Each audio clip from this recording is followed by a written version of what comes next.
بعض اہل حدیث حضرات یہ کرتے ہیں کہ سورج ابھی آدھا غروب ہوتا ہے تو وہ اذانیں دے کے سب کا روزہ توڑوا دیتے ہیں، خراب کر دیتے ہیں. تو میں نہیں کہتا سارے اہل حدیث ایسا کرتے، لیکن ان اہل حدیث کی خدمت میں گزارش ہے کہ خدارا آپ اپنا مسلک دوسروں پہ تھوپتے کیوں ہیں؟ اگر آپ کی رائے یہ ہے کہ آدھا سورج غروب ہونے پر افطار جائز ہے تو آپ کر لیں، لیکن آپ اذان دے کے سب کے روزے توڑوا دیتے ہیں اور اپنی رائے سب پہ مسلط کرتے ہیں، تو یہ بہت غلط ہے، یہ بہت زیادتی ہے. نہیں، آپ اختلافی آپ ایک مسئلہ ہے تو اس میں اپنی رائے زبردستی ٹھوس کیوں رہے ہیں آپ دوسرے کے اوپر؟ بعض دفعہ ایسے ہوئے ہیں واقعات کہ کسی اہل حدیث کی مسجد سے اذان ہی پہلے ہو گئی، ان سے پوچھا گیا تو کہہ رہے ہمارے مسلک میں اور یہ حدیث کی روشنی میں جائز ہے، حالانکہ ایسا نہیں ہے حدیث سے. اب سحری کھاتے تھے بالکل آخری وقت، ادھر بلال اذان دے رہا ہے اور ادھر آپ آخری لقمہ کھا رہے ہیں، اور ادھر سورج نیچے ہوا اور آپ کھجور منہ میں. ایک آدمی اوپر کھڑا ہوتا تھا مدینے میں تو وہ چھت پہ، گھر کی چھت پہ کھڑا ہوتا تھا، سفر میں ہے تو وہ کسی پہاڑی پہ کھڑا ہوتا تھا.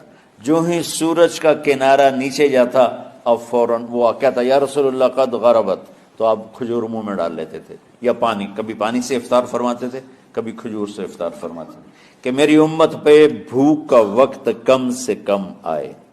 آج کل جو یہ ہمارے افطاری کے اوقات ہیں نا، یہ سورج ڈوبنے کے بھی 2-2.5 منٹ بعد کے ہیں کہ احتیاطاً بہتر کیا ادھر سورج غائب ہو ادھر لقمہ منہ میں جائے.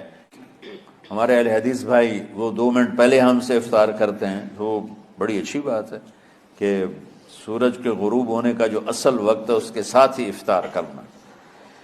صحیح بخاری کی حدیث ہے، فرمایا اذا اقبل اللیل من ہاہنا وادبر النہار من ہاہنا وغربت الشمس فقد افطر الصائم. جیسے ہی سورج غروب ہو جائے، دن کا اختتام ہو جاتا ہے، رات کا آغاز ہو جاتا ہے، جیسے ہی سورج غروب ہو جائے فوراً روزہ افطار کر دو، روزے کی افطاری کا وقت ہو گیا. آپ صلی اللہ علیہ وسلم سفر میں تھے، آپ کو پتا ہے کہ آپ کھلے علاقے میں ہوں، میدان میں ہوں، صحرا میں ہوں، تو وہاں آپ کو روشنی زیادہ نظر آتی ہے. غروب آفتاب کے وقت بھی سورج پردوں کے پیچھے چھپ جاتا ہے لیکن اس کی روشنی جو ہے وہ افق میں نظر آ رہی ہوتی ہے. تو آپ صلی اللہ علیہ وسلم نے جیسے ہی سورج پردوں کے پیچھے گیا، فرمایا لاؤ بھی افطاری کا سامان لاؤ، ستو گھول کے لاؤ، ذرا ہم افطاری کرنا چاہتے ہیں. ابھی کہتے ہیں اللہ کے رسول ابھی تو اجالا پڑا ہے. فرمایا لاؤ افطاری کا وقت ہو گیا ہے. جیسے ہی سورج غروب ہو جائے افطاری کا وقت ہو جاتا ہے. اور محمد الرسول اللہ صلی اللہ علیہ وسلم نے فرمایا لا یزال الناس بخیر ما اجل الفطر. اس وقت تک میری امت کے لوگ خیر و بلائی پر رہیں گے، اس وقت تک انہیں خیر نصیب ہوگی جب تک افطاری کرنے میں جلدی کریں. افطاری کرنے میں جلدی کا یہ مطلب نہیں کہ سورج غروب ہونے سے پہلے کا، مطلب یہ ہے کہ سورج غروب ہونے کے بعد کوئی انتظار نہیں. کوئی 3 منٹ انتظار کر رہا ہے، کوئی 10 منٹ انتظار کر رہا ہے، کوئی 15 منٹ انتظار کر رہا ہے. سورج غروب ہونے کے بعد انتظار کرنا یہ محمد الرسول اللہ صلی اللہ علیہ وسلم کی نافرمانی. یہ اذان ایک اطلاع ضرور ہے، لیکن اگر آپ کو پتا چلا ہے کہ اذان ہماری لیٹ ہو گئی ہے، وقت ہو چکا ہے، تو اس کے بعد آپ کے لیے اس میں تاخیر کرنا جائز نہیں.